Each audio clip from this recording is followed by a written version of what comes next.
वांद्रेमधल्या भारतनगरमध्ये अनधिकृत बांधकामाविरोधात कारवाई करण्यात येते। इथं अनधिकृत बांधकामाच्या पाडकामाला सुरुवात झाली आहे आणि या कारवाई विरोधात ठाकरेंच्या शिवसेनेनं आंदोलन सुरू केलंय। दरम्यान ज्या रहिवाशांनी घरं सरेंडर केली आहेत आणि ज्यांनी संमती दिली आहे त्यांच्या घराचं पाडकाम करण्यात येतंय अशी माहिती मिळतेय।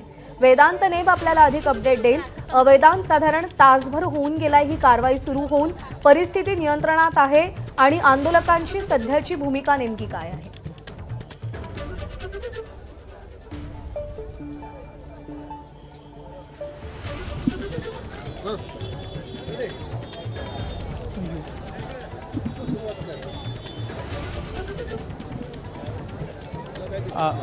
ज्या प्रकारे आपण प्रज्ञा बघितलं, मागील 2 तासापासून इथे सगळ्या गोंधळाची स्थिती होती ते आता कुठेतरी शांत झालेली आहे आणि एसआरए अधिकाऱ्यांकडून काही सूचना देण्यात आलेल्या आहेत।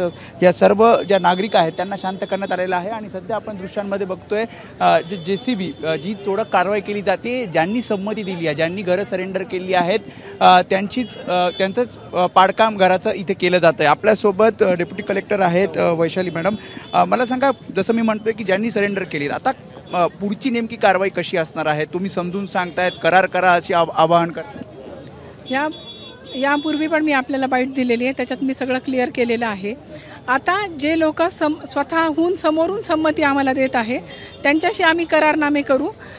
पूर्ण जे 178 लोकांचे जे आम्ही आदेश निर्गमित केलेले आहेत, वेळोवेळी सुनावण्या घेतलेल्या आहेत, त्यांचे जे भाडे आहेत 3 वर्षाचं ते आम्ही प्राधिकरणात जमा करून घेतलेलं आहे आणि तदनंतरच आम्ही हे सगळे आदेश निर्गमित असं म्हणणं की करार केले नव्हते। करार करतो, पण जे असहकार्य करतात, ज्यांनी कोऑपरेट करत नाही, ते स्वतःहून आम्ही तयार आहोत, म्हणजे विकासक तयार आहे, पण ते करार करत नाही आहेत। जर आम्ही इथे त्या करारनामांच्या प्रती आणलेल्या आहेत, त्यांनी जर ते करार करावयास तयार असतील तर ते इथे केले जातील। त्यांचं भाडं ऑलरेडी जमा केलेलं आहे, स्थगिती दिलेली आहे, त्याच्या स्थगिती आहे असं मला कळतंय, पण ते आदेश मी पाहिलेले नाही आहेत। ते आदेशाचं पुढचं आम्ही अवलोकन करून आमची जी काही पुढील चर्चा करून पुढची कारवाई करू। त्यामुळे आपण बघितलंय सध्या शांततेचं वातावरण आहे आणि जसं मी आधी सांगितलं की एसआरए अधिकारी असतील, पोलीस असतील, शिवाय या ठिकाणचे स्थानिक आमदार वरुण सरदेसाई सुद्धा इथे आलेले आहेत।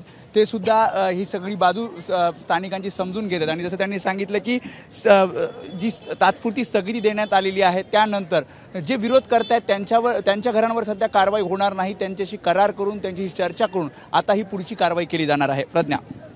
वेदांत, धन्यवाद दिलेल्या माहितीसाठी। एबीपी माझा, उघडा डोळे बघा नीट।